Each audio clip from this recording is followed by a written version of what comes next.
तो आज से कुछ समय पहले, मतलब 1 साल पहले, मैं और मेरे ऑनलाइन दोस्त रोज की तरह किसी फालतू चीज पे आर्ग्यूमेंट कर रहे होते हैं कि क्यों हाथी कूद नहीं सकते, और कैसे अगर तुम कंबल से पैर बाहर निकाल के सोते हो तो कोई मॉन्स्टर या चुड़ैल आके तुम्हें कच्चा चबा जाएगी, पर अगर तुम पैर अंदर करके सोते हो तो तुम्हारा कोई कुछ नहीं करेगा। फिर पैर अंदर कर लिया। तू अगली बार मिल, बताता हूँ तुझे। चैन से सोएगा ना अब तू।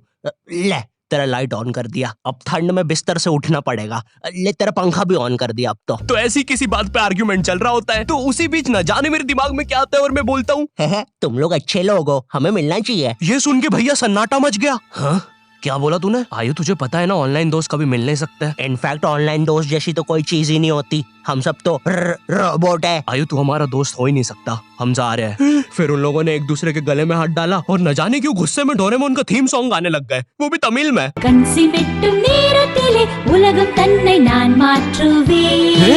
क्या? अब नहीं, ऐसा कुछ नहीं हुआ था। सॉरी गाइस, कुछ महीनों से जिंदगी थोड़ी सही नहीं चल रही है, इसलिए ऐसे जोक्स आ जाते हैं कभी कभार। खैर सरप्राइजिंगली मेरे ऑनलाइन दोस्तों ने मेरी मिलने वाली बात को सीरियसली लिया और इसी तरह हमारी Mumbai to Goa trip plan होती है, जो कि दिसंबर में थी। तो अब फास्ट फॉरवर्ड करते हैं सीधा दिसंबर तक ट्रिप का टाइम। तो अब कुछ रीजन की वजह से मुझे मुंबई प्लेन की जगह ट्रेन से जाना पड़ता है। नहीं, मैं एयरपोर्ट पे फटाका लगाता हुआ नहीं पकड़ाया था, थे कुछ रीजंस, थी कि सच में थे। तो मैं रात में ट्रेन में बैठता हूँ और सुबह में मुंबई पहुंच जाता हूँ। अब जो मुंबई पहली बार आता है ना, वो ना अलग अलग चीजों को देख के चौंकता है, जैसे वड्डी वड्डी बिल्डिंग्स, वड्डे वड्डे सुपरस्टार्स। और इधर मैं जैसे ही मुंबई के स्टेशन पे उतरा, वो बहन की एलिवेटर स्टेशन पे, वो भी भाई साहब इसको एस्केलेटर बोलते हैं। एलिवेटर मतलब आंखों पे भरोसा ही नहीं हो रहा है, मैंने मम्मी को फोटो खींच के भेजी, मम्मी एलिवेटर, वो भी स्टेशन पे। भाई साहब एस्केलेटर होता है। देखो ये हमारे स्टेशन पे नहीं होते हैं, हमें पूरा ब्रिज पैरों से चढ़ना पड़ता है, और मेरे गांव के ब्रिज पता है बादलों में होते हैं। वो ब्रिज को इतनी ऊपर होने की जरूरत भी नहीं है, उसको किसी इंजीनियर ने भी नहीं बनाया है, ये गाँव के लोगों ने मस्ती मस्ती में उसको इतनी ऊपर तक बना के आ गए हैं। अब वो स्टेशन का ब्रिज ना आउटर स्पेस तक पहुंच चुका है। साला कुली लेके भी जाओगे ना तो थोड़ा ऊपर जाके तुम्हारी कुली को भी कुली करना पड़ जाएगा। भाई साहब कुली करना पड़ेगा। अरे किया तो है तुम्हें। अरे आपको नहीं, मुझे कुली करना पड़ेगा। रुको, कुली। हाँ जी भैया, इन्हें ऊपर तक छोड़िया हो यार। अरे पागल हो क्या मियाँ, ऊपर तक जाना है तो स्पेस सूट किधर है तुम्हारा? और ऑक्सीजन सिलेंडर लेके आए कि नहीं? ऊपर ऑक्सीजन बहुत कम है, हम लोग क्या बहुत ऊपर खड़े हैं मियाँ। देखो यहाँ से वो माउंट एवरेस्ट भी दिखता है। देखो आज की रात तो हमें ये सीढ़ियों पे सो के गुजारनी पड़ेगी, ऊपर पता नहीं कहाँ के खूंखार जानवर घूमते हैं। और सबसे जरूरी बात, हम लोगों के बीच में मैं सोऊंगा। मुझे मुंबई से अपने स्टेशन जाने में 10 घंटे लगते हैं, और फिर अपने ही शहर के स्टेशन से घर जाने में 6.25 महीने। अब तुम बोलोगे नॉट योर टाइप, तो बहुत ही विलेज पीपल है। हाँ तो ठीक है, हूँ मैं, नहीं होते हमारे यहाँ पे एक्सलरेशन। भाई उसको एस्केलेटर। वीडियो को आगे बढ़ाते हैं। मुंबई जाने से पहले मुझे ऐसा लगा था कि वहाँ पे सब लोग मचाएंगे, एड़े चाले सीधे चाले, इस तरीके से बात करते होंगे। तो मैं भी ना फुल रेडी था। मैं स्टेशन से बाहर निकला और एक ऑटो रोका। तो सबसे पहले तो मैंने अपनी ट्रेन में खरीदी हुई 24 कैरेट आइस डायमंड चेन आगे करी। मैंने 20 रुपए में खरीदी थी, आगे अपना टाइम आएगा भी लिखा था, क्योंकि मुंबई में थे यार, थोड़ी अमीरी दिखनी चाहिए। कौन है अंबानी है, किधर रहता है वो, है क्या उसके पास ये? तो वो ऑटो वाला पूछता है किधर जाओगे? इधर मैं फुल मुंबई के स्वैग में। क्या बोलते ऑटो वाले? चाचा अंधेरी चलोगे क्या? चलो ना, मचाते ना अंधेरी में चल के। अंधेरी में तुम उजाला लेके आओ। ऑटो में क्यों बैठे हो? लैम्बोर्गिनी लाओ। ये अंधेरी में तुम आओ। क्यों चाचा? अरे भाग भाग जल्दी भाग। मादर है, कड़कती धूप में मुजरा दिखा रहे मेरे को। अभी भी ज्यादा दूर नहीं गए, ऑटो से चीप सकता हूँ। हम लोग हमारे मुंबई के अपार्टमेंट आ जाते हैं, वहाँ पर थोड़ा सा रेस्ट करते हैं, क्योंकि स्टेशन से अपार्टमेंट तक तो हम भगते भगते आए थे। वो ऑटो वाला पीछे पड़ा था ना। क्यों पीछे पड़े हो हमारे? जाओ ना। नहीं मजाक कर रहा हूँ। 700 रुपए की टैक्सी करनी पड़ी थी अपार्टमेंट तक। 700 रुपए की। 700 रुपए पता भी है कितने होते हैं? 700 रुपए में पता है तुम मुंबई में क्या क्या कर सकते हो? तुम कर सकते हो 700 रुपए में तुम 700 रुपए में वापस उसी टैक्सी में बैठ के स्टेशन जा सकते हो। भाई साहब मैंने 750 कर लिया है रेट। कितनी महंगी है मुंबई। तो अब मैं और मेरा दोस्त डेस्क, हम लोग हमारे बाकी दो दोस्त से पहले आ गए थे। तो अब हमारे पास कुछ करने के लिए नहीं था। तभी मुझे मेरी एक फीमेल फ्रेंड ने मॉल में मिलने बुला लिया। तो हम लोग जाते हैं मिलने, वापस 700 लगा के। ये मुंबई भी ना। तो मेरी दोस्त ने ना मुझे एक मूवी देखने बुलाया था, अवतार। मूवी में ज्यादा कुछ खास था नहीं, कुछ नीले लोग नंगे होके पानी में भाग रहे होते हैं रोबोट मशीन से बच के। ये मूवी मैंने 3D में देखी थी, ज्यादा कुछ चेंज नहीं हुआ। अब बस वो नंगे लोग मेरे साइड से निकल के भाग रहे थे। हम ये जंग जीत के रहेंगे। सर वो सब तो ठीक है, वो आदमी कौन है? अरे वो हमारी मूवी देख रहा है 3D में। उसे तो मजा ही आ जाएगा जब हम सब नंगे होकर उसके सामने से भागेंगे। मेरी बात सुनो सब लोग, हम लोग उसके बहुत पास से भागेंगे लेकिन उसे टच नहीं करेंगे। जिमी मैंने तो अपने हाथ भी गीले कर लिए सुसु से। जैसे ही मैं नंगा होकर उसके पास से भागूंगा अपने हाथ उस पे लपलपा दूंगा। चीटों से उसे लगेगा मूवी और रियल है। मेरी जिस फ्रेंड ने मुझे मॉल में बुलाया था उस दिन उसका बर्थडे था और मैं इधर बेशरम बेहया खाली हाथ गया था, बिल्कुल उस लेंडू बच्चे की तरह जो बर्थडे पार्टी में खाली हाथ आ जाता है। फ्री का नमकीन और केक दे दो बस उसे। तो ये बच्चा इधर मैं था। चीजें अभी इधर खत्म नहीं हुई हैं। उस बंदी ने फिर मुझे गिफ्ट दे दिया।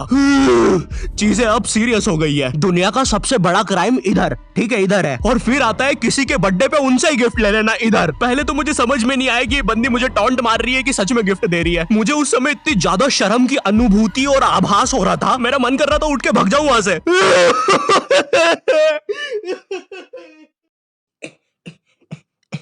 अरे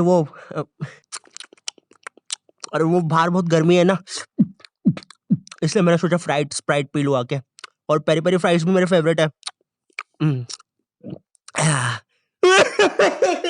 देखो अगर उस टाइम मैं चाहता तो अपने पीछे वाले जेब से बटवा निकाल के एक 50 का करारा नोट और 1 रुपया लगा के बड्डा लिफाफा बना के उसे दे देता, लेकिन मैं कोई 80 साल का दादाजी नहीं हूँ और वो भी मेरी पोती नहीं है, तो अब मैं कुछ कर नहीं सकता था। इसलिए मैंने बेशर्मों की तरह उसका गिफ्ट ले लिया और कमियां भी निकाल रहा हूँ। घड़ी तो अच्छी लाई हो तुम, लेकिन फास्ट ट्रैक की लाती तो अच्छी है घड़ी।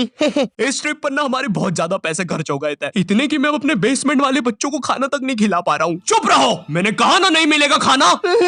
आप पैसे के लिए India number 1 opinion trading app Probo पे क्यों नहीं जाते? हाँ, आप बस यहाँ पे यस और नो का आंसर देके लाखों में पैसे कमा सकते हो। प्रोबो एक ट्रस्टेड ऐप है जिस पर 1 करोड़ से भी ज्यादा यूजर्स हैं। यहाँ पर क्रिकेट, फाइनेंस, एंटरटेनमेंट और कई सारी कैटेगरीज में क्वेश्चंस है। जैसे अभी T20 सीरीज में इंडिया वर्सेस आयरलैंड में कौन जीतेगा? इंडिया ही जीतेगी। तो मैंने यहाँ यस दबा के क्वांटिटी स्लाइडर को बढ़ा दिया। अब अगर मेरा ओपिनियन सही होता है तो मुझे रियल कैश मिलेगा। अरे लेकिन विराट कोहली भाई, मैंने आपको कब पकड़ा? यहाँ तुम गूगल पे, पेटीएम, यूपीआई की मदद से आराम से 24/7 विड्रॉ कर सकते हो। ओ बाय द वे मैं पुलिस हूँ, तुम्हारे बेसमेंट की जानकारी मिली थी और प्रोबो का लिंक डिस्क्रिप्शन में है। डाउनलोड करने पर हम सभी को 25 रुपए का वेलकम बोनस भी मिलेगा, तो अभी जाके डाउनलोड करो। रात तक मेरे बाकी दोस्त भी आ गए थे, तो फिर हमने मुंबई की फेमस जगह, अरे वहीं जहाँ सब लोग जाते हैं घूमने के लिए, वहाँ घूमना स्टार्ट कर दिया। लेकिन जब तुम तुम्हारे दोस्तों के साथ रहते हो तुम्हारे दिमाग में मस्ती रहती है। तो एक मॉल में हमें एक सांड वाला झूला दिखता है। अब उसे देख के एक 21 साल का मैच्योर आदमी क्या करता? पापा बहुत बीमार है,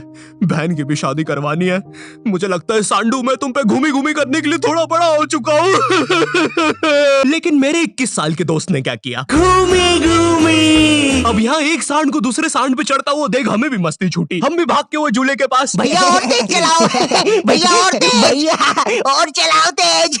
मैं मुंबई में एंग्री प्रास से भी मिला था, उन्होंने मुझे अपनी बिल्ली से खेलने दिया था और अपना मास्क भी पहनने दिया था। अच्छा चलो मास्क मैंने बिना पूछे पहन लिया था, कैमरा फुटेज में तो आ ही गया हूँगा मैं वहाँ पर अपने मैनेजर सौरभ भैया से भी मिला था। हम लोग मुंबई में लास्ट में जुहू बीच पर गए थे। वहाँ पर सब कुछ बढ़िया था, ठंडी ठंडी हवाएं चल रही थी, सब कुछ बढ़िया था।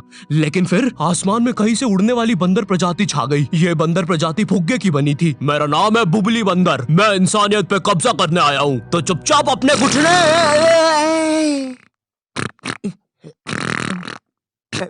है दोस्त, क्या तुम प्लीज मेरी बूंद में हवा भर सकते हो? मुझे तुम्हारी दुनिया पे कब्जा करना है, प्लीज। मुझे कोई दिक्कत नहीं है।